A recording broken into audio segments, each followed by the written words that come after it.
এবং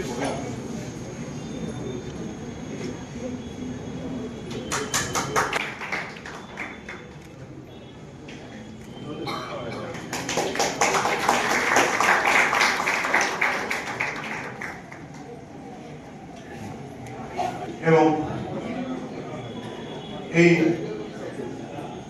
প্রবীণ ও নবীন মানଙ୍କର ମହାମିଳନ ପର୍ବ ବ୍ୟକ୍ତିତ୍ୱ ହେଲେ ଆମ ବିଭାଗ ପାରାଦୀପ କରୁଥିବା ଜଣେ ସାଥିକା ହେଲେ ଡକ୍ଟର ରଥମେଣ ମହୋଦୟ। ଏବଂ ସୁଖର କଥା ମ୍ୟାଡ଼ାମ ଆପଣଙ୍କ ପରିଚୟ? ମୁଁ ଡକ୍ଟର ଈଶାରାଣୀ ରଥ, ଓଡ଼ିଆ ବିଭାଗର ମୁଖ୍ୟ, କଲିକଟ ୟୁନିଟାରୀ ୟୁନିଭର୍ସିଟି। ଆଜି ଆମର 2 ଦିନିଆ ଜାତୀୟ ପାଠ୍ୟଚକ୍ରର ଉଦ୍ଘାଟନ ହେଉଛି।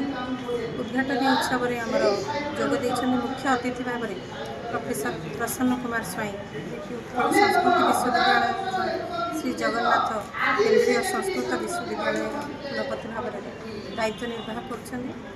ତାଙ୍କ ସହିତ ଅଛନ୍ତି ପ୍ରଫେସର କୃଷ୍ଣଚନ୍ଦ୍ର ପ୍ରଧାନ, ଯେ ଫକୀରମୋହନ ବିଶ୍ୱବିଦ୍ୟାଳୟରେ ଭିଜିଟିଂ ପ୍ରଫେସର ଭାବରେ କାର୍ଯ୍ୟରତ। ଆମ ସହିତ ଅଛନ୍ତି ପ୍ରଫେସର ଉଦୟନାଥ ସାହୁ, ଯେ ଜବାହରଲାଲ ନେହେରୁ ୟୁନିଭର୍ସିଟି ଦିଲ୍ଲୀରେ ସାରଳା ଦାସ ଚେୟାର ପ୍ରଫେସର ଭାବରେ କାର୍ଯ୍ୟରତ। ତାଙ୍କ ସହିତ ଅଛନ୍ତି ପ୍ରଫେସର ଡକ୍ଟର ବିପିନ ନାୟକ, ଯିଏକି ଜଣେ ବିଶିଷ୍ଟ କବି। ଏବଂ ଆମର ଏହି କାର୍ଯ୍ୟକ୍ରମକୁ ଉଦ୍ଘାଟନ କରିଥିଲେ ସ୍ନାତକୋତ୍ତର ପରିଷଦର ଅଧ୍ୟକ୍ଷା ତଥା ଆଜି କୁଳପତି ଦାୟିତ୍ୱରେ ଥିବା ପ୍ରଫେସର ପଦ୍ମିନୀ ସାହୁ। ଉଦ୍ଘାଟନୀ ଉତ୍ସବ ପରେ ଆମର ପ୍ରବନ୍ଧ ପାଠକମାନେ ସାରା ରାଜ୍ୟରୁ ଏବଂ ରାଜ୍ୟ ବାହାରୁ ମଧ୍ୟ ଶାନ୍ତିନିକେତନରୁ ଏବଂ ଝାଡ଼ଖଣ୍ଡରୁ ମଧ୍ୟ ଆମେ ନିମନ୍ତ୍ରଣ କରିଛୁ। ପ୍ରବନ୍ଧ ପାଠକମାନେ ସେମାନଙ୍କୁ ପ୍ରବନ୍ଧ ପାଠ କରିବେ। ଆଜି 2ଟି ଅଧିବେଶନରେ ପ୍ରବନ୍ଧ ପାଠ ହେବ। ପ୍ରଥମ ଅଧିବେଶନରେ ବାହାରୁ ଆସିଥିବା ରାଜ୍ୟ ବାହାରୁ ଆସିଥିବା ପ୍ରବନ୍ଧ ପାଠକମାନଙ୍କୁ ସୁଯୋଗ ଦିଆଯିବ। ଦ୍ୱିତୀୟ ଅଧିବେଶନ ମଧ୍ୟାହ୍ନ ଭୋଜନ ପରେ ହେବ। ସେଥିରେ ଆମର ପାଖାପାଖି ମହାବିଦ୍ୟାଳୟର ଅଧ୍ୟାପକମାନେ ଏବଂ ଗବେଷକମାନେ ନିଜର ପ୍ରବନ୍ଧ ଉପସ୍ଥାପନ କରିବେ। ଆସନ୍ତାକାଲି ମଧ୍ୟ ଆମର ଆଉ ଗୋଟିଏ ଅଧିବେଶନ ଅଛି। ସେଥିରେ ମଧ୍ୟ ଆମର ଛାତ୍ରଛାତ୍ରୀ ଏବଂ କିଛି ଗବେଷକ ସେମାନଙ୍କ ପ୍ରବନ୍ଧ ପାଠ କରିବେ।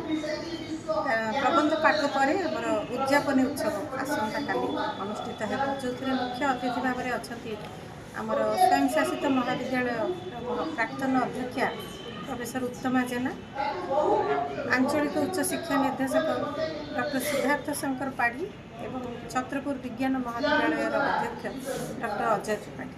କ'ଣ କହିବେ ଓଡ଼ିଶା अस्मिता ଉପରେ କ'ଣ ପୁସ୍ତକ ଉନ୍ମୋଚନ? ଆଜି 3ଟି ପୁସ୍ତକ ଉନ୍ମୋଚନ ହେଲା।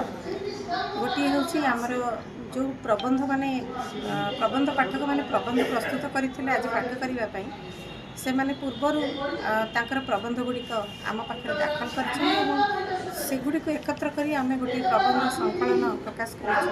ସାମ୍ପ୍ରତିକ କବିତାର ଧରା ଓ ଧାରା, ଆଜି ତାହା ଉନ୍ମୋଚିତ ହୋଇଛି।